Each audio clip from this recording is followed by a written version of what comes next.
우리나라 전통적인 가치관에서는 부지런함이 미덕으로 여겨졌고, 특히 여성은 어릴 때부터 집안을 잘 돌보고 얌전하며 손을 쉬는 것조차 죄악처럼 여겨지도록 교육받아 왔습니다. 집에 먼지 하나만 보여도 하늘이 무너지는 일처럼 느끼는 분들도 계셨죠. 그런데 제가 수십 년간 환자들을 진료하면서 수천 명의 중증 환자와 암 환자들을 만나본 결과 정말 충격적이고 마음 아픈 하나의 공통점을 발견했습니다. 바로 심각한 병에 걸리는 여성들의 상당수가 가정에서 가장 성실하고 가장 깔끔하며 가장 책임감 강하고 남들 목까지 떠안아 일하던 분들이라는 사실입니다. 반면에 조금 게으르고 집안이 엉망이어도 대수롭지 않게 넘기며 때론 무심해 보이던 여성들은 오히려 건강하게 오래 사시는 경우가 많았습니다. 여러분은 혹시 이렇게 생각하실 수도 있겠죠. 이게 무슨 말도 안 되는 소리야. 부지런하면 덜 아프고 오래 살아야 하는 거 아니야. 그렇지만 이건 우리가 어릴 적부터 굳게 믿어왔던 상식 자체를 뒤집는 이야기입니다. 그렇지 않습니까? 여러분, 우리 한의학에서는 음양을 이야기하고 기혈을 이야기하며 자연의 이치를 따릅니다. 사람의 몸은 마치 하나의 배터리와 같아서 기혈의 양은 정해져 있습니다. 부모에게 물려받은 선천적인 에너지에 매일 식사를 통해 흡수하는 후천적인 영양이 더해져 당신의 몸을 움직이게 하는 것입니다. 아침에 눈을 뜨는 그 순간부터 양기가 생기고 몸을 움직이며 집안일을 시작하는 것 자체가 곧 기운을 소모하는 일입니다. 그런데 이 에너지의 소비가 회복 능력을 넘어서게 되면 그것이 바로 한의학에서 말하는 기노성피이며 암호라 부릅니다. 이 상태가 더 무서운 이유는 불처럼 확 타오르며 바로 드러나는 병이 아니라 본인도 모르게 서서히 진행된다는 데 있습니다. 매번 허리를 굽히고 매번 속상해하며 매번 찬물에 손을 담그는 그 순간마다 당신의 신장의 정기와 간의 피, 심장의 정신이 조금씩 말라가고 있는 것입니다. 그리고 그 모든 걸 자각했을 때는 이미 큰 병이 자리 잡았거나 손 쓸 수 없는 단계에 들어선 경우가 많습니다. 특히 여성은 남성과는 전혀 다른 신체 구조를 지녔습니다. 여자는 피를 바탕으로 하고 간을 선천의 근본으로 삼기 때문에 성격도 대체로 섬세하고 감정에 민감하며 작은 일도 마음 깊이 담아두는 경향이 있습니다. 이런 체질과 성향을 가진 여성이 이제부터 말씀드릴 4가지 집안일까지 무리하게 떠안는다면 그것은 집안의 청결을 위해 자신의 생명을 내어주는 것과 다름없고 바닥을 닦기 위해 자신의 피를 쏟아붓는 셈입니다. 겁주려는 게 아닙니다. 지금 눈을 감고 주위 친척이나 친구를 한번 떠올려 보세요. 가장 부지런하고 꼼꼼하게 일하던 이모나 아주머니가 지금 어디가 아프다고 하지는 않으셨나요? 아니면 이미 먼저 세상을 떠난 경우도 있었을 겁니다. 반면에 이것저것 대충 넘기고 집이 좀 지저분해도 아무렇지 않게 사는 분들은 오히려 얼굴색도 밝고 늘 웃으며 잘 지내는 경우가 많죠. 그 이면에는 분명한 원리가 있습니다. 오늘 저는 이 창문 같은 착각을 깨드리고자 합니다. 왜 이 4가지 집안일이 여성을 병들게 하는 독이 되는지, 왜 몸이 먼저 망가지는지를 낱낱이 풀어드리겠습니다. 말씀을 다 듣고 나면 제발 손에 쥐고 있던 행주를 내려놓고 고생한 자신의 몸을 한 번쯤은 따뜻하게 안아주시길 바랍니다. 왜냐하면 여러분의 생명은 그 바닥보다도 만배는 더 소중하니까요. 부엌길 중에서도 반드시 피해야 할 가사노동이 하나 있다면 바로 통풍이 잘 되지 않는 공간에서의 고온 조리입니다. 특히 기름을 영이 날 정도로 뜨겁게 달궈야만 직성이 풀리는 포결식 볶음 요리, 이게 문제입니다. 여러분, 부엌이 어떤 공간인지 아십니까? 풍수에서는 불의 기운이 가장 강한 자리라 하고 한의학에서는 여성의 형체를 가장 쉽게 소모시키는 장소로 봅니다. 예전에 제가 진료했던 한 환자가 있습니다. 50대 중반의 여성으로 담배도 안 피우고 술도 안 마시며 심성이 참 따뜻한 분이었는데 말기폐암 진단을 받고 저를 찾아와 울먹이며 물었습니다.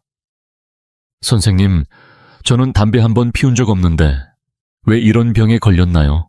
그래서 제가 물었습니다. 집에서 식사는 누가 준비하십니까? 그분은 평생 가족의 식사를 도맡아 해왔다고 했고, 특히 남편과 아이들이 맛있게 먹는 모습을 보는 게 가장 큰 기쁨이라며 꼭 센 불에 기름을 펄펄 끓여야 요리가 된다고 말씀하셨습니다. 그런데 문제는 고성능 환풍기를 켜는 걸 아까워했고, 기존 환풍기가 고장이 나서 거의 작동하지 않음에도 바꾸지 않으셨다는 겁니다. 우리는 반드시 알아야 합니다. 폐는 호흡을 주관하고 우리 몸의 오장육부 중에서도 가장 여리고 예민한 장기입니다. 마치 온몸을 덮는 우산처럼 우리 생명을 보호하지만 가장 두려워하는 것이 바로 뜨거운 열기와 탁한 공기입니다. 뜨거운 기름을 팬에 붓는 순간 들려오는 치익 소리. 그때 발생하는 기름 연기는 그 자체로 독입니다. 불의 도끼, 마른 열기. 그리고 그 안에는 발암 물질이 포함되어 있어 간접 흡연보다 더 해롭습니다. 아무리 환풍기를 켜도 다 빠져나가지 않는데 그 나머지는 누가 들이마실까요? 바로 요리하는 당신의 폐입니다. 불이 금을 제어하듯 폐는 이 열기에 점점 녹아내리는 겁니다. 하루 3끼 매번 1시간씩 부엌에서 머문다면 하루 3시간씩 독성 미세 입자를 흡입하는 셈입니다. 게다가 많은 여성들이 아름다움을 위해 화장대에 수십만 원짜리 고급 화장품을 놓고 망설임 없이 쓰면서도 정작 가장 피부를 상하게 하는 이 기름 연기 앞에서는 무방비입니다. 기억하셔야 합니다. 한의학에서는 폐가 피부와 모발을 주관한다고 합니다. 폐기가 건강해야 피부에 윤기가 흐르고 외부 자극에도 견딜 수 있는 힘이 생깁니다. 그런데 기름 연기의 열독에 폐가 상하면 아무리 비싼 화장품을 발라도 흡수가 되지 않습니다. 마치 거북한 땅에 물만 붓는 격이지요. 제가 진료했던 환자도 얼굴이 누렇게 떠 있었고 양볼엔 거뭇한 기미가 자리를 잡고 있었습니다. 제가 그분께 단호히 말했습니다. 이 얼굴은 부엌에서 만들어졌습니다. 몇만 원짜리 화장품으로 몇 바이두의 열기를 막을 수는 없습니다. 그리고 요리는 단지 폐를 상하게 하는 것에 그치지 않고 심장에도 영향을 미칩니다. 여름철 부엌에서 음식을 준비해 본 적 있으신가요? 숨이 턱 막힐 정도로 더운 공간에서 땀이 줄줄 흐르고 막상 식사 준비를 다 하고 나면 정작 본인은 식욕이 사라져 물만 찾게 됩니다. 왜일까요? 땀은 바로 심장의 진액이기 때문입니다. 부엌에서 흘리는 땀은 물이 아니라 심장의 피마음의 기운입니다. 장기간 이렇게 지속되면 심폐가 함께 허약해지고 결국 얼굴이 누렇게 떠버리고 김이나 잡티가 더 짙어지게 됩니다. 이것이 흔히 말하는 누런 얼굴의 정체입니다. 기혈이 말라버렸다는 명백한 신호인 것이죠. 그러니 부디 명심하세요. 온 가족을 위해 밥상을 차리는 일이 큰 공로처럼 느껴질지 모르지만 그것은 폐기와 심혈을 소모시키는 일입니다. 부득이하게 본인이 요리를 맡아야 한다면 가장 성능 좋은 환풍기를 설치하고 가능하다면 가족과 역할을 나누는 것이 좋습니다. 혼자 모든 걸 떠맡지 마세요. 예뻐지고 싶은 여성들이 가장 먼저 해야 할 일은 기름 연기와 고온 조리에서 멀어지는 것입니다. 그것은 게으름이 아니라 피부를 위한 선택이자 폐를 지키는 일이며 궁극적으로는 생명을 보존하는 지혜입니다. 두 번째로 주의해야 할 가사노동은 바로 찬물로 설거지하거나 세탁하는 습관입니다. 특히 겨울철에는 반드시 피해야 하며 사실은 여름철에도 가능하면 따뜻한 물을 사용하는 것이 좋습니다. 왜냐고요? 한기가 만병의 근원이기 때문입니다. 저는 진료실에서 여성의 맥을 짚어보면 손발이 늘 차가운 분들이 있습니다. 이런 경우 대부분이 일상적으로 찬물에 손을 담그는 습관을 가진 분들입니다. 여성의 자궁은 한의학에서 포궁이라 불리며 가장 한기를 두려워하는 장기입니다. 손이 오랫동안 찬물에 잠기면 그 한기가 경락을 타고 몸 깊숙이 바로 자궁까지 침투하게 됩니다. 자연의 이치를 생각해 보세요.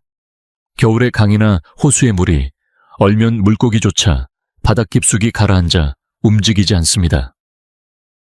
만물은 모두 숨고 응축되는 계절입니다. 우리 몸속 혈액 또한 마찬가지입니다. 액체이기에 한기에 닿으면 응고되고 흐름이 막히게 됩니다. 이것이 바로 어혈입니다. 옛날 무협 소설에서 무공을 연마하던 고수가 갑자기 찬바람을 맞거나 찬물에 노출되면 기가 역전되어 내상을 입고 심한 경우 주화임에 빠진다고 했던 것 기억나시나요? 사실 여성들이 가사를 하며 몸을 움직이고 땀을 흘리는 것도 일종의 기운 소모입니다. 바닥을 닦고 식탁을 닦고 청소를 하다 보면 모공이 열리고 땀이 배출됩니다. 그런데 바로 그 순간 손을 찬물에 담가서 걸레를 빨거나 채소를 씻는다면 그때의 한기는 마치 성문이 활짝 열린 틈을 타 침입하는 적처럼 손끝을 통해 몸속 깊숙이 파고듭니다. 특히 손끝은 심장과 연결된 중요한 경락의 시작점입니다. 한기가 그 길을 따라 안으로 들어가면 가장 음기가 많은 곳, 즉 자궁의 자리를 잡습니다. 이 한기가 자궁 속에서 고이게 되면 따뜻한 혈액이 그곳에 닿자마자 멈춰버립니다. 순환이 멈추고 뭉치고 막히는 겁니다. 이로 인해 생리 때마다 견디기 힘든 통증을 겪게 됩니다. 찌르는 듯한 아픔, 감기는 듯한 묵직함, 뜨거운 찜질이라도 해야 겨우 견딜 수 있는 그런 고통 말입니다.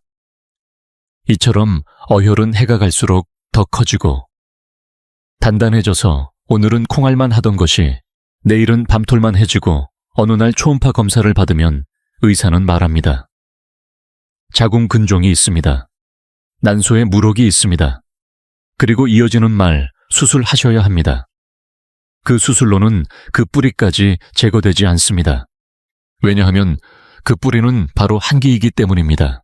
제가 진료한 수많은 여성들 중에는 근종을 제거했더니 이번엔 난소에 물혹이 생기고 물혹을 제거했더니 또 다른 장기에 결절이 생기고 결국 자궁 전체를 적출하게 된 분들도 있습니다. 수술대 위에서 꽃처럼 시들어가는 여성들의 얼굴을 저는 수도 없이 보았습니다. 그 비극의 씨앗이 무엇이었을까요? 아마도 20년 전 한겨울의 어느 날 뜨거운 물은 아까우니까 찬물로 빨자는 그 한 번의 선택이었을지도 모릅니다. 실제 사례 하나를 소개하겠습니다. 전라북도 시골에서 올라온 60대 아주머니의 이야기입니다.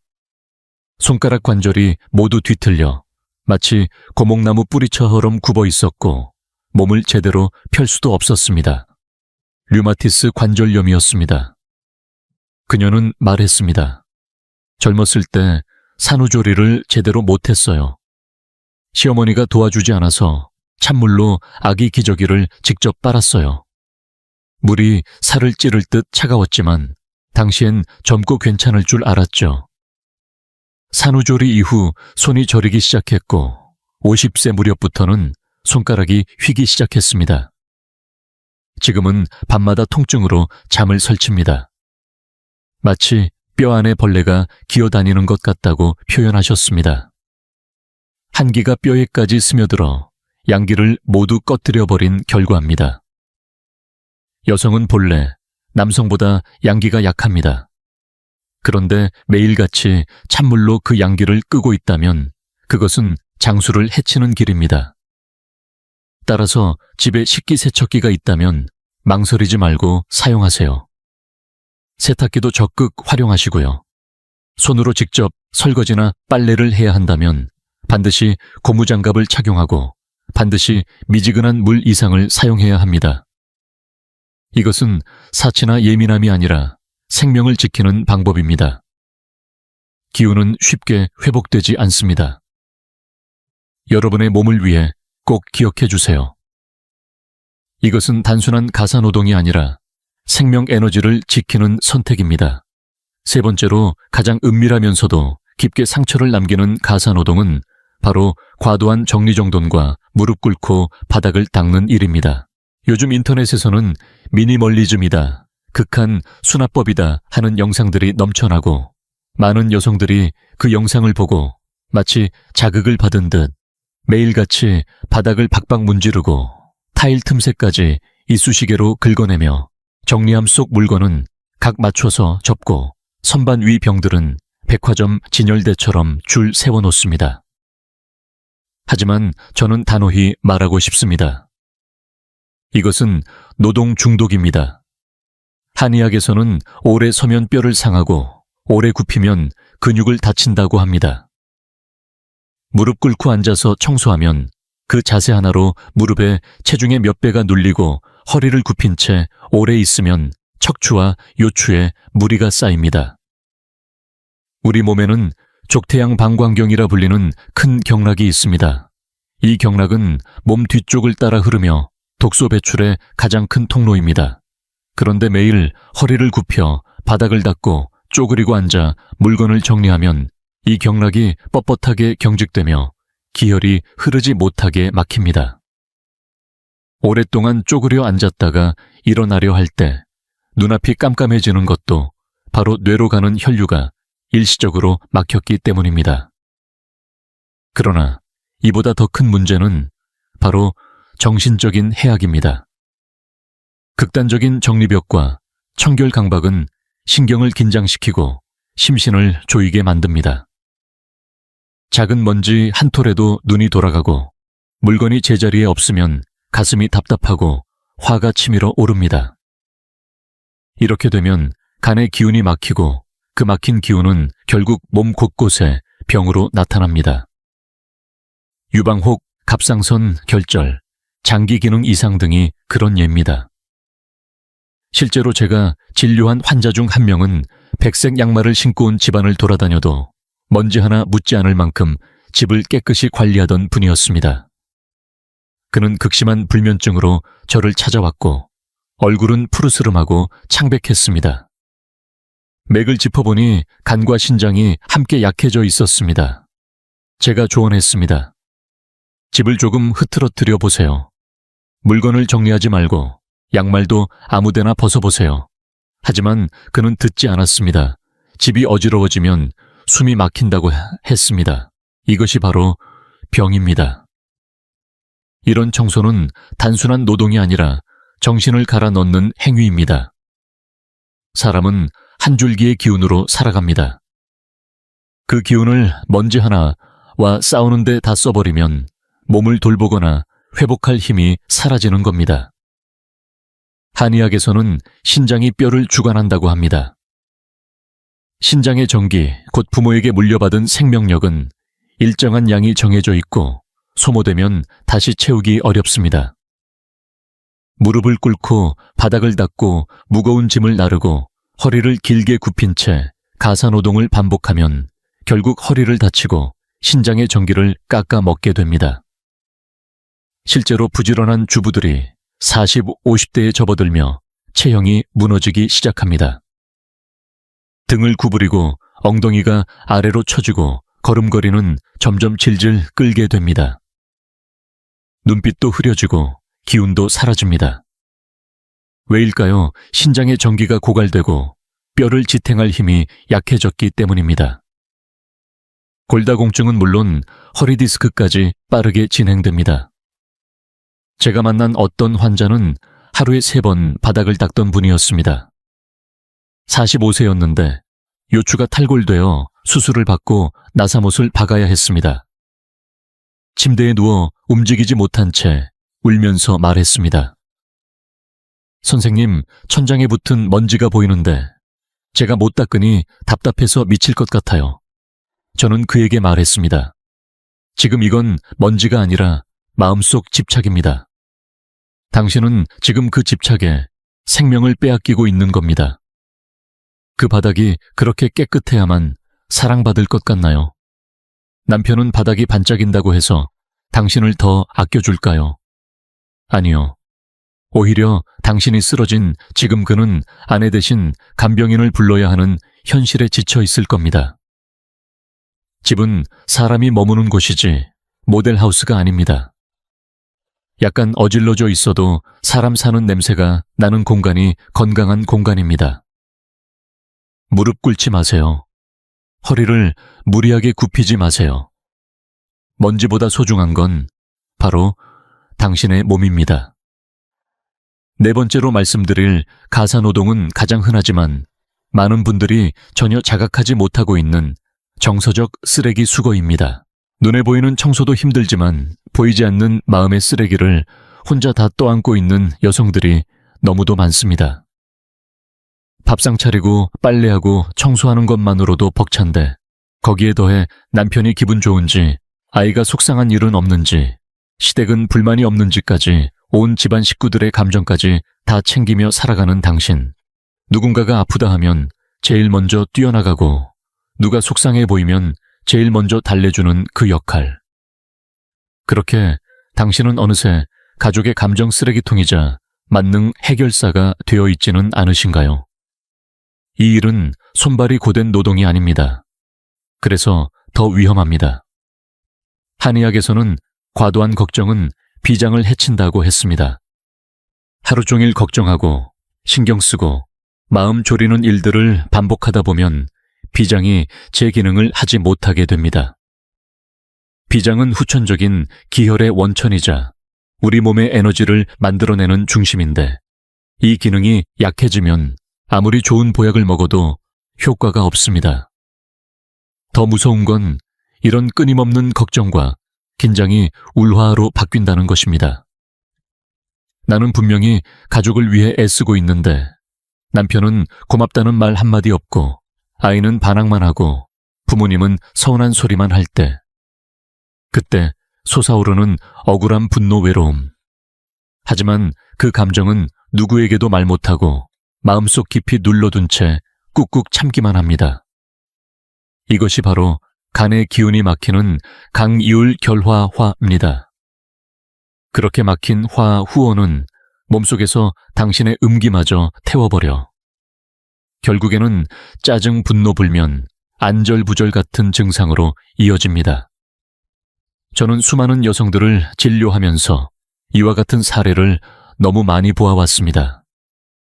가족을 위해 헌신하고도 몸이 망가지고 정작 남편에게는 요즘 왜 이렇게 예민하냐, 왜 이렇게 늙었냐는 말만 듣는 여성들.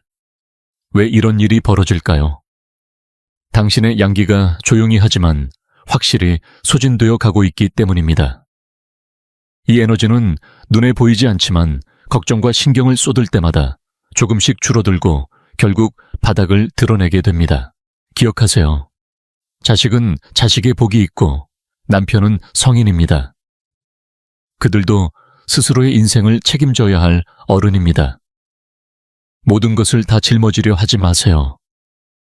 남편의 기분, 자식의 미래, 부모님의 평안까지 전부 책임지려는 그 무거운 마음.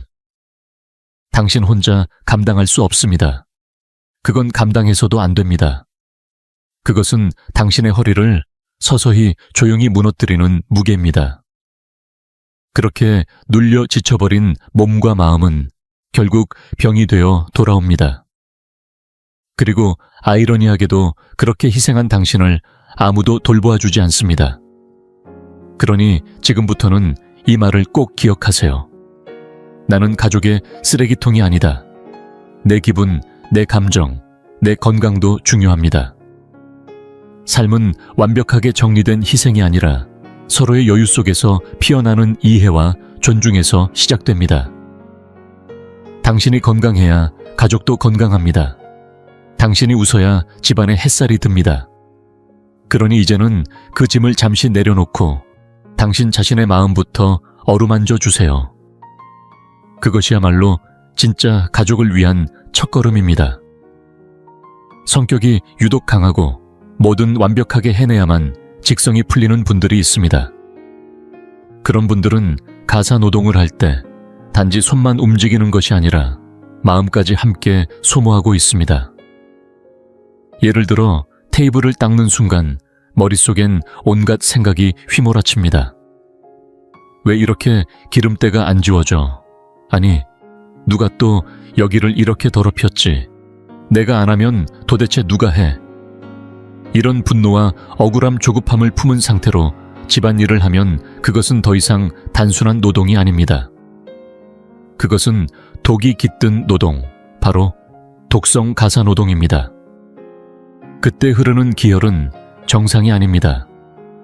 간의 기운은 뒤엉켜 있고 에너지는 거꾸로 흐르며 그 상태로 움직이는 것은 오히려 유산소 운동보다도 수십 배의 해가 됩니다. 한의학에서는 7가지 감정이 각각 장기를 해친다고 말합니다. 분노는 간을 기쁨은, 심장을 생각은, 비장을 슬픔은, 폐를 두려움은, 신장을 상하게 합니다.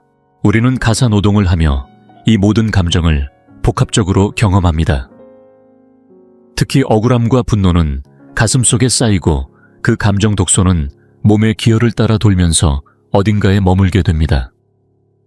그게 유방에 머물면 유선 질환으로 자궁에 쌓이면 근종으로 갑상선에 고이면 결절로 이어집니다. 이는 단절된 현상이 아니라 하나로 이어진 반응입니다. 제가 진료했던 한 여성 교사는 누구보다 책임감 있고 일도 잘하며 집안 살림도 완벽하게 해내는 사람이었습니다. 하지만 결국 유방암 진단을 받았습니다. 치료 중 절반의 시간은 그의 몸이 아닌 마음을 치유하는 데 들였습니다. 저는 말했습니다. 선생님, 나 내려놓는 법을 배우지 않으면 아무리 좋은 약을 드려도 소용없습니다. 당신의 마음이 계속 독을 만들고 있기 때문입니다. 제가 이렇게 말한다고 해서 모든 여성들이 게으르게 살아야 한다는 뜻은 아닙니다. 오히려 반대입니다. 에서는 봄의 3개월은 생명이 움트고 에너지를 모으는 계절이니 모든 것을 밖으로 내지 말고 아껴두어야 한다고 했습니다. 사실 여성의 일생은 그 자체로 간직함의 시간이어야 합니다. 몸의 정기기운 정신은 함부로 흩어지지 않도록 지켜야 할 보물입니다. 한번 주위를 둘러보세요. 장수하는 할머니들은 어떤 분들입니까? 마음이 여유롭고 일이 생겨도 쉽게 흥분하지 않습니다. 바닥이 조금 더러워도 못 본 척하고 남편이 뭐라 해도 못 들은 척 넘기며 자식들의 일에도 휘말리지 않고 그저 해가 좋으면 마당에 앉아 햇볕을 쬐며 웃음을 짓는 분들입니다. 이것이 바로 진짜 양생입니다. 그런데 지금 우리 사회는 여성에게 너무 많은 짐을 지우고 있습니다. 돈도 벌어야 하고 외모도 가꿔야 하며 아이도 돌봐야 하고 집안일도 도맡아야 합니다. 하지만 정작 중요한 나 자신은 어디에 있나요? 이제부터는 나를 돌볼 시간입니다. 누가 뭐라 해도 당신은 가족을 지키는 중심축입니다. 그 중심이 무너지면 집안도 흔들립니다. 그래서 저는 여러분께 감히 말씀드립니다. 지금부터 나쁜 여자가 되어보세요. 바닥은 사흘에 한 번만 닦으세요. 급하면 로봇 청소기를 사세요. 그것이 당신의 생명을 지키는 도구입니다. 밥은 가끔 외식하거나 남편에게 부탁하세요. 그가 조금 못하더라도 그건 그의 노력입니다. 그가 주방에 들어섰다는 것 자체가 당신을 위한 사랑입니다. 그럴 땐 잔소리하지 말고 칭찬하세요. 양말이 쌓일 때까지 기다리세요. 물도 뜨겁게 데워서 쓰세요. 아이와 남편의 감정도 그들이 직접 감당하도록 하세요. 이런 여유, 이런 느긋함은 게으름이 아니라 한의학에서 말하는 무의입니다. 억지로 하지 않고 담담하고 텅 빈 마음으로 기운을 지키는 방법입니다. 그렇게 독성 가사 노동에서 벗어나면 어느 순간 느낄 겁니다. 숨이 더 깊어지고 가슴이 탁 트이며 얼굴에 붉은 기운이 돌기 시작합니다. 그건 바로 기혈이 본래 자리를 찾아 오장육부를 따뜻하게 돌보기 시작한 증거입니다. 제가 늘 환자들에게 하는 말이 있습니다. 최고의 건강 비결은 비싼 약이 아닙니다. 바로 노동을 줄이는 것입니다. 여기서 말하는 노동은 단지 손의 움직임만이 아니라 마음의 피로를 말합니다. 집은 당신을 쉴 수 있게 해주는 공간이어야 합니다. 두 번째, 직장이 되어선 안 됩니다. 집에 와서 직장보다 더 피곤하다면 그 집은 이미 당신을 소모하는 블랙홀이 된 겁니다. 혹시 누군가 이렇게 말하겠죠. 내가 안 하면 누가 해? 내가 손 놓으면 집이 엉망이 되잖아. 그 생각 바로 그게 당신을 힘들게 하는 진짜 원인입니다. 그 생각을 당신 스스로가 만들어낸 겁니다. 사실 가족들이 아무것도 하지 못하게 만든 건 당신입니다. 한 달만 손을 떼보세요. 세상은 무너지지 않습니다. 오히려 가족들이 더 성장할 수 있는 기회를 얻게 됩니다. 당신이 쓰러지지 않아야 진짜 가족이 굴러갑니다. 그리고 무엇보다 매일 단 30분이라도 꼭 자신만의 시간을 가지세요. 아무것도 하지 않아도 좋습니다. 그냥 발코니에 앉아 햇빛을 쬐고 조용히 책을 읽고 음악을 들어보세요. 그 30분은 바로 당신의 생명 통장에 기운을 저축하는 시간입니다. 이걸 한의학에서는 양신이라고 합니다. 정신이 충만해지면 기운이 차오르고 기운이 흐르면 피가 돌며 몸이 다시 살아납니다. 부디 병상에 누워 천장을 바라보는 날이 와서야 후회하지 마세요. 젊은 날 가족을 위해 집을 위해 모든 걸 바쳤지만 정작 나 자신을 단 한 번도 사랑해보지 못했다는 사실을 깨닫는 그날. 그날이 오기 전에 지금 당장 스스로에게 말해보세요. 나는 오늘 나를 위해 살기로 했다. 그 결심이 바로 당신 삶의 방향을 바꾸는 시작입니다. 이제 여기까지 4가지 가사노동의 위험성과 그 이면에 깔린 원리를 충분히 말씀드렸습니다. 하지만 위험을 아는 것만으로는 부족하다는 걸 저도 잘 알고 있습니다. 분명 이런 질문이 나오실 겁니다. 선생님, 저는 이미 수십 년 동안 이렇게 살아왔는데요. 몸이 이렇게 망가졌는데도 다시 회복할 수 있을까요? 답은 분명합니다. 가능합니다.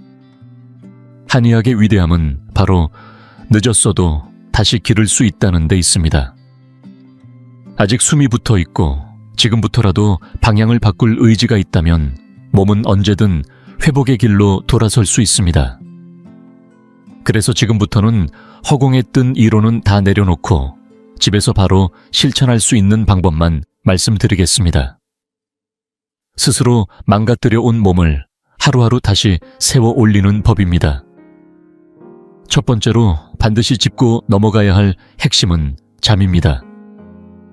특히 부지런한 여성분들에게 공통으로 보이는 치명적인 습관이 하나 있습니다. 바로 오늘 할 일은 오늘 다 끝내야 잠을 잔다는 생각입니다. 밤늦게까지 걸레질을 하고 새벽까지 빨래를 돌리며 그제야 마음이 놓여서 잠자리에 드는 분들. 스스로는 책임감 있고 성실하다고 느끼지만 사실은 매일 자기 피를 갉아먹고 있는 셈입니다. 한의학에서는 사람이 잠자리에 들면 피가 간으로 돌아간다고 봅니다. 밤 11시부터 새벽 3시까지는 담과 간이 가장 깨끗해지고 정화되는 시간입니다. 이 시간만큼은 반드시 누워 있어야 합니다. 왜냐하면 이때 온몸의 혈액이 간으로 모여 해독되고 정리되고 다시 새 것처럼 재편성되기 때문입니다. 그런데 그 시간에 허리를 굽혀 바닥을 닦고 계단을 오르내리며 집안일을 하고 있다면 어떻게 될까요? 피가 돌아가지 못합니다. 피가 간으로 돌아오지 않으면 가는 일을 할 수 없고 해독되지 못한 피는 다음 날 그대로 온몸을 돕니다. 그 결과가 얼굴로 가면 기미와 잡티가 되고 가슴으로 가면 답답함이 되고 머리로 가면 어지럼증이 됩니다.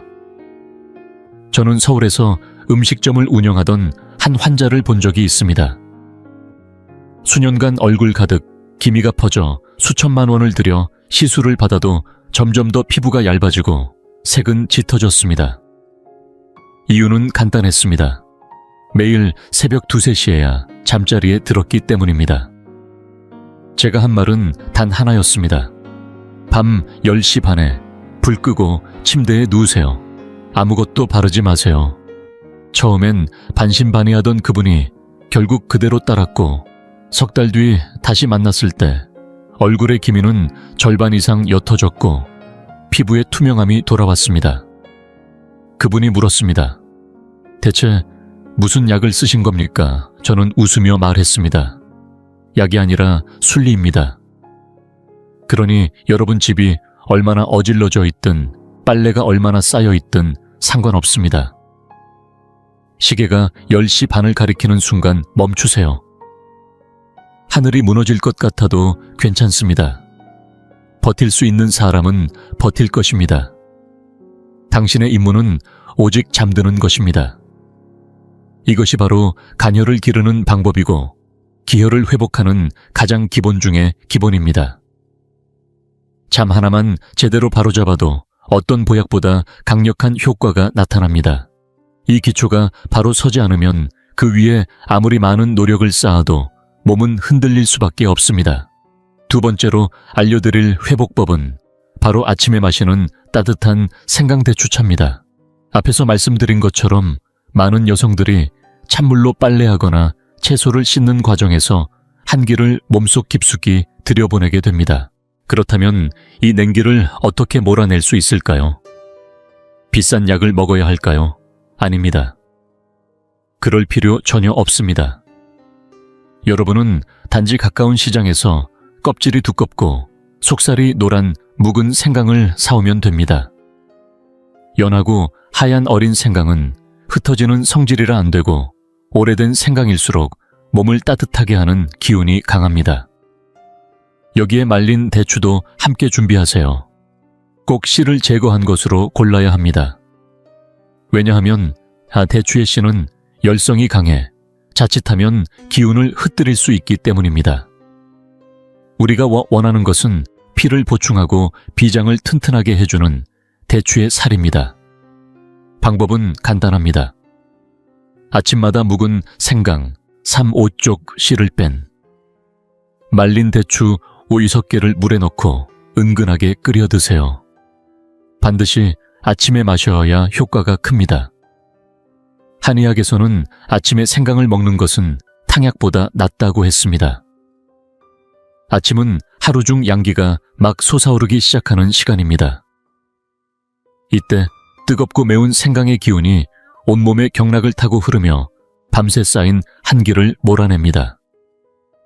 마신 직후 등에 열감이 돌고 손바닥에 땀이 맺히거나 몸이 살짝 떨릴 수도 있습니다. 그건 아주 좋은 현상입니다. 바로 정기가 한기와 싸우고 있는 증거이며 몸이 스스로 정화되고 있다는 신호입니다. 제가 진료한 어떤 환자는 10년 넘게 생리통으로 고생했습니다. 매달 병원에서 진통제를 맞지 않으면 버티지 못할 정도였죠. 그분에게 이 생강대추차를 매일 아침 한 잔씩 꾸준히 마시게 했습니다. 1년이 지난 지금 그분은 생리통이 사라졌고 손발도 따뜻해졌습니다. 그렇게 단순한 방법인데도 중요한 건 꾸준함입니다. 단 반드시 기억해야 할 것이 하나 있습니다. 이 차는 밤에 마시면 안 됩니다. 생강은 기운을 밖으로 흩는 약성이 강해서 밤에 마시면 오히려 심장을 자극해 가슴이 답답하고 불면증이 생길 수 있습니다. 시간만 지키면 생강도 최고의 약이 되고 시간을 어기면 독이 될 수도 있다는 것이 바로 한의학의 지혜입니다. 세 번째는 돈도 들지 않고 집안에서도 쉽게 실천할 수 있는 간단한 운동법입니다. 이름하여 눈 감고 한 발로 서기. 운동할 시간도 헬스장 갈 여유도 없다는 분들을 위한 최고의 기공법입니다. 언제 하면 될까요? 물이 끓기를 기다릴 때, 드라마 광고 시간에 양치할 때 잠깐씩 해보세요. 방법은 간단합니다. 눈을 감고 한쪽 다리로 서기만 하면 됩니다. 손은 자연스럽게 내려놓아도 되고 가슴 앞에서 모아도 괜찮습니다. 중요한 건 눈을 감는 것입니다. 평소 우리는 시각에 의존해 중심을 잡지만 눈을 감으면 내 몸 안의 감각, 즉 신경과 기혈로 균형을 유지하게 됩니다. 그리고 왜 한쪽 다리일까요? 한 발로 서게 되면 중심을 잡기 위해 온몸의 기운이 발바닥 특히 용천혈로 집중되기 때문입니다. 현대인들은 생각이 많고 머리를 지나치게 사용합니다. 그래서 온몸의 기운이 위로 몰리게 되고 이로 인해 고혈압 불면 두통 같은 증상이 발생합니다. 반면 하체는 차갑고 기운이 없죠. 한의학에서는 이를 상열하한이라 하며 병의 근원으로 봅니다. 이 눈 감고 한 발로 서는 동작은 그런 기운의 흐름을 아래로 내려주는 역할을 합니다. 처음엔 몇 초도 못 버티고 금세 흔들릴 수 있습니다. 그것은 당신의 기혈 흐름이 정상이 아님을 보여주는 신호입니다. 하지만 매일 몇 분씩 연습하다 보면 어느 순간 눈을 감고도 두 다리처럼 안정되게 서 있는 자신을 발견하게 될 것입니다. 이 간단한 동작 하나만으로도 수면질이 향상되고 오래된 수족냉증이나 쥐나는 증상도 개선됩니다. 돈 한 푼 안 들고 공간도 필요 없고 도구도 필요 없습니다. 오직 필요한 것은 당신이 스스로를 아끼고 회복하고자 하는 진심뿐입니다. 이 간단한 습관이 당신의 몸을 다시 따뜻하게 만들고 기운을 아래로 돌게 하여 진짜 건강의 흐름을 회복시켜 줄 것입니다. 네 번째로 알려드릴 비밀 무기는 바로 화풀이 지압법입니다. 앞에서 말씀드렸듯이 여성은 화를 잘 내지 않고 속에 담아두는 경향이 강합니다. 그런 울분과 억울함 쌓인 감정이 몸 안을 순환하지 못하고 머물면 결국 그것이 병이 됩니다.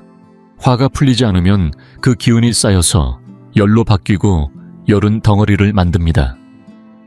그럼 어디를 눌러야 할까요? 우리 몸에는 그 답이 이미 준비되어 있습니다. 바로 두 번째 발가락과 엄지발가락 사이 발등에 움푹 들어간 태충혈이라는 지점이 그것입니다. 이 자리는 간의 원기가 흐르는 길목이며 간의 정체된 기운을 풀어주는 핵심 혈자리입니다. 화가 날 때, 억울할 때 이 자리를 꼭 눌러보세요. 대부분의 분들은 처음 누르면 깜짝 놀랄 정도로 아플 것입니다. 그건 당연한 현상입니다. 그 자리에 분노와 울분이 고여 있다는 뜻입니다. 아프다고 멈추지 말고 천천히 꾹꾹 눌러서 아프지 않을 때까지 풀어주세요. 누르면서 속으로 쌓인 말을 꺼내도 좋습니다. 당신 때문이야. 억울했어. 속상했어. 이렇게 마음속 감정도 함께 흘려보내세요. 심지어 남편이나 아이에게 쌓인 감정이 있다면 이 자리를 그 사람이라고 생각하고 시원하게 풀어도 됩니다. 그렇게 태충혈이 뚫리면 가슴을 짓누르던 돌덩이 같은 무게가 사라지고 눈앞이 맑아지는 것을 느낄 수 있을 것입니다. 매일 저녁 발을 따뜻하게 담근 후 이 태충혈을 5분씩만 눌러주면 간이 씻기고 감정이 해독됩니다. 감정을 억누르지 마세요. 억누른 감정은 병이 되고 흘려보낸 감정만이 생명이 됩니다. 이제 마지막으로 진짜 중요한 이야기를 드리겠습니다. 바로 먹는 법의 지혜입니다. 요즘 여성들 중에는 다이어트를 이유로 이것도 안 먹고 저것도 안 먹는 분들이 많습니다. 생야차에 샐러드만 먹고 차가운 과일 주스만 마시며 한 끼를 때우는 경우도 흔하지요. 그런데 이건 단순한 식단 조절이 아니라 느릿한 자살에 가깝습니다. 한의학에서는 비장은 따뜻한 것을 좋아하고 찬 것을 싫어한다고 봅니다. 매일 차고 생것만 먹으면 비장의 따뜻한 기운이 꺼지고 결국 비장이 제 기능을 못하게 됩니다. 그렇게 되면 몸속 노폐물을 배출하지 못하고 수분 대사도 엉망이 됩니다. 겉보기엔 살이 빠지는 것 같지만 실제로는 물살이 축적되고 붓고 흐물흐물해지죠. 이건 살이 아니라 쌓인 쓰레기입니다. 진짜 살이 빠지는 것은 비장을 회복시켜서 몸이 스스로 필요 없는 것들을 정리할 수 있게 해주는 것입니다. 건강을 지키고 노화를 늦추고 싶다면 가장 먼저 실천해야 할 것은 차가운 음식 금지입니다. 계절에 상관없이 찬물은 절대 마시지 마세요. 냉장고에서 막 꺼낸 과일은 반드시 실온에 두었다가 드시고 생야차에 샐러드 생선회 등도 가급적 피하는 게 좋습니다. 대신 국과찜처럼 따뜻한 음식을 드시고 오곡잡곡밥을 자주 드세요. 곡물은 씨앗이고 씨앗은 생명의 원천입니다. 씨앗을 먹어야 기운이 생기고 씨앗이 몸속에서 진짜 에너지를 만들어냅니다. 반면 찬 잎채소는 아무리 먹어도 기운을 깎을 뿐입니다. 특히 생리 중에는 더욱 조심해야 합니다. 이 시기에 아이스크림 찬 음료수를 먹는 것은 스스로의 건강을 무너뜨리는 지름길입니다. 그 한기가 자궁 안에 못이 박히듯 자리 잡으면 나중에 아무리 보약을 먹어도 뽑아내기 어렵습니다. 또 하나 너무나 흔하지만 너무나 위험한 습관이 있습니다. 바로 남은 음식 먹기입니다. 많은 어머니들이 가족이 남긴 밥이나 반찬을 버리기, 아까워서 차가운 음식까지 다 모아 자기 접시에 담아 먹습니다. 아깝다는 마음은 이해되지만 그건 절약이 아니라 자기 몸을 쓰레기통으로 만드는 일입니다. 하룻밤이 지나 식은 음식은 이미 생기가 사라진 죽은 음식입니다. 한의학에서 말하는 기 있는 음식이란 간 만든 따뜻하고 활력 있는 음식입니다. 죽은 음식을 먹으면 위장은 그걸 해독하느라 배로 힘을 써야 하며 정작 영양은 얻지 못합니다. 몇천만 원 아끼려다 수만 원, 수십만 원 병원비를 쓰게 되는 일이 생기고 나서야 후회하지 마세요. 그러니 기억하세요. 남은 음식은 미련 없이 버리세요. 당신의 위장은 그만큼 소중한 기관입니다. 절대 쓰레기통으로 만들지 마세요. 다음으로는 꼭 45세에서 55세 사이의 여성분들께 드리고 싶은 말씀이 있습니다. 이 시기는 단순한 생리적 전환이 아니라 여성의 인생에서 가장 큰 전환점입니다. 어느 날부터인가 이유 없이 짜증이 나고 갑자기 얼굴이 달아오르며 땀이 나고 가슴이 두근거리고 잠이 오지 않기 시작하죠. 서양 의학에서는 이럴 때 호르몬 감소라며 각종 보조제를 권하지만 한의학에서는 이 시기를 청계의 변화라고 봅니다. 이는 병이 아니라 인생의 자연스러운 순환입니다.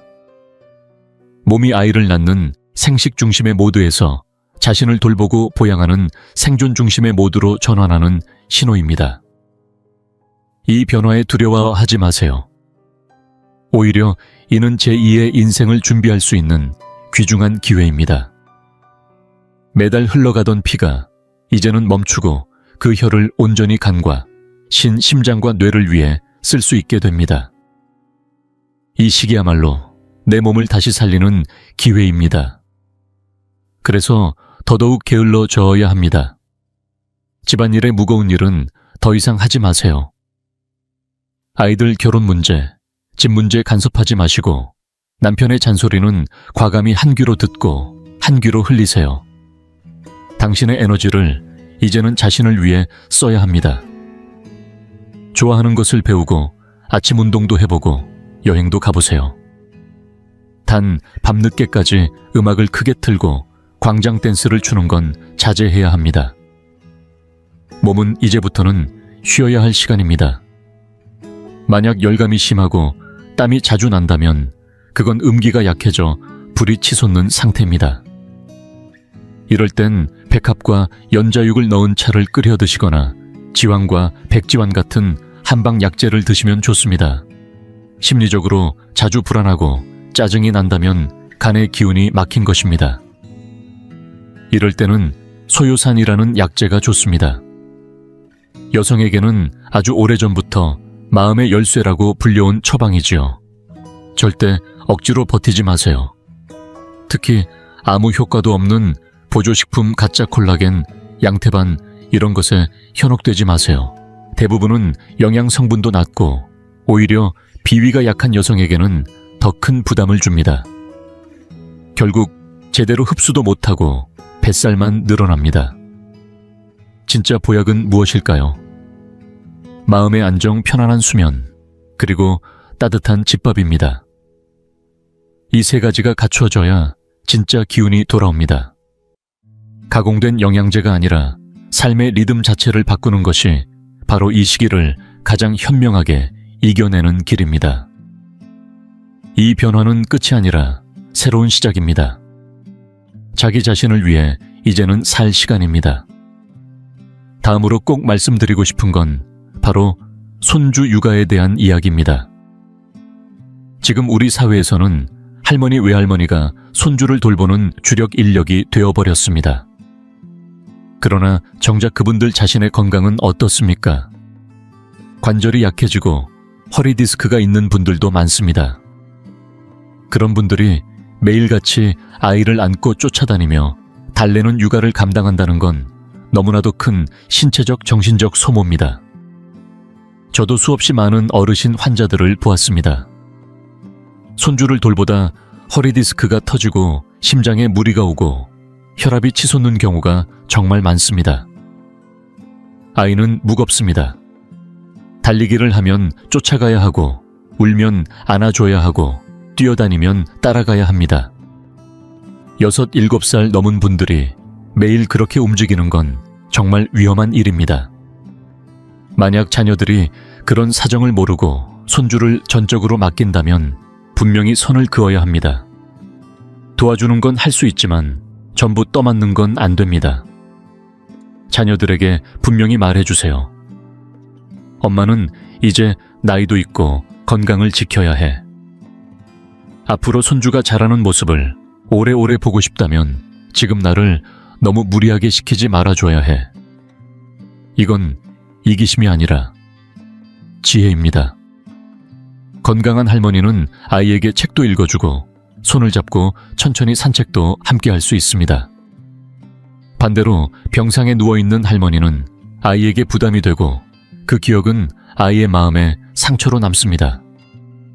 그러니 반드시 자신의 건강선은 스스로 지켜야 합니다.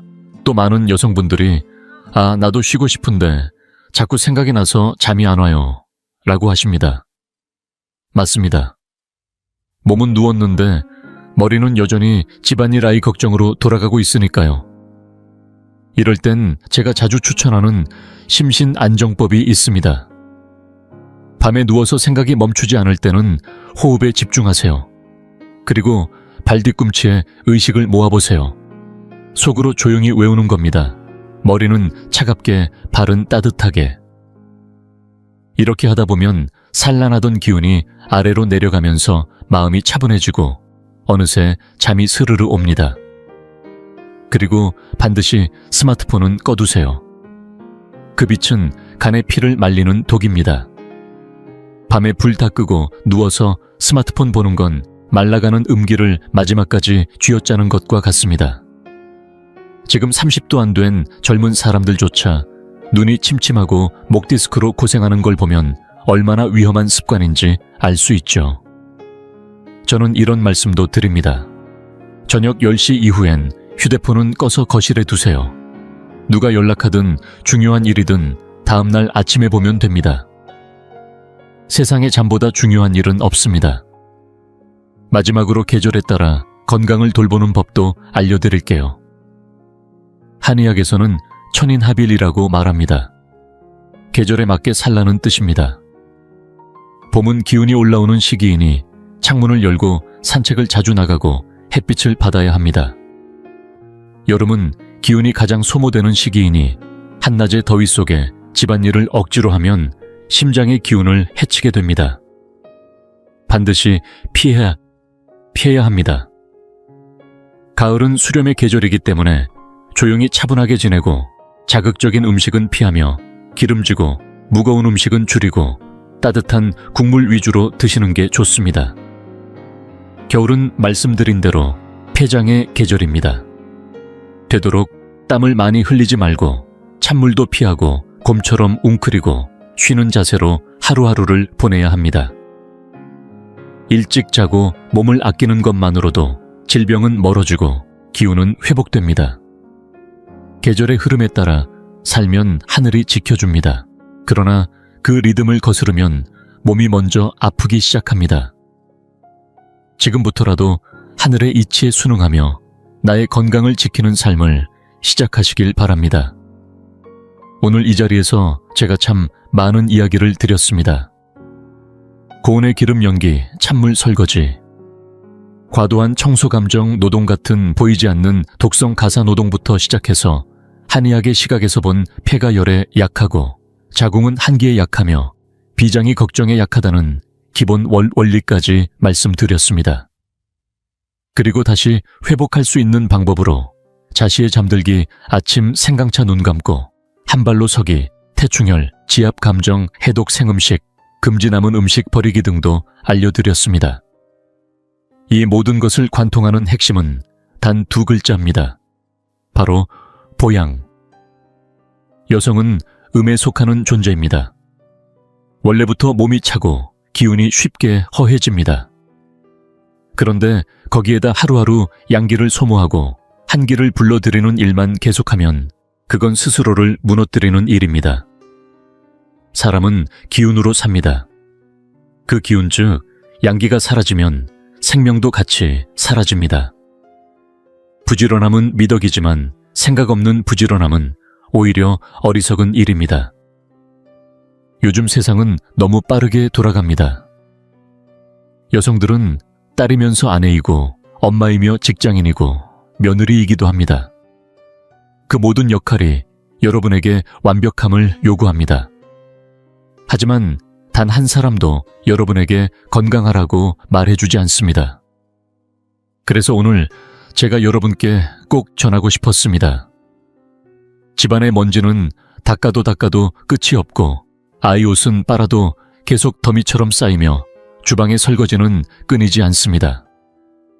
하지만 여러분의 생명은 단 하나입니다. 기혈도 소모되면 다시 차오르기 어렵습니다. 허리가 아파서 펴지지 않을 때, 생리통으로 창백한 얼굴을 마주할 때, 거울 속에 퀭한 얼굴을 보고 눈물이 날 때, 그때 제 말을 꼭 떠올려 주세요. 걸레를 내려놓고 일을 멈추고 따뜻한 물을 한 잔 따라 마시고 햇볕 아래 앉아 조용히 음악 한 곡 들으세요. 그리고 자기 자신에게 이렇게 말해보세요. 사랑하는 나 정말 수고했어. 너는 완벽하지 않아도 괜찮아. 건강하고 행복하면 그걸로 충분해. 그렇게 스스로를 인정하는 순간 여러분은 진짜 회복을 시작하게 됩니다. 이상하게 들릴 수도 있지만 게으름은 회복의 신호일 수 있습니다. 그동안 너무 바쁘게 살았기 때문입니다. 그런데 여러분이 그런 회복을 시작하자마자 가족이 무너질까요? 전혀 아닙니다. 오히려 여러분이 웃게 되니 집안 분위기도 밝아지고 건강이 돌아오니 에너지도 넘치게 됩니다. 행복한 여주인은 집안의 최고 명당이고 건강한 엄마는 자녀에게 가장 든든한 언덕입니다. 혹시 지금 이 영상을 보고 계신 분이 여성이라면 꼭 이 영상을 여러분의 친구, 언니, 동생들에게도 보내주세요. 여성은 여성의 힘으로 깨어나야 합니다. 우리가 먼저 바뀌어야 합니다. 건강을 되찾고 아름다움을 되찾고 품위와 자존심을 회복해야 합니다. 저는 여러분의 오랜 친구이자 잊고 있던 몸과 마음을 다시 불러 깨워주는 의사입니다.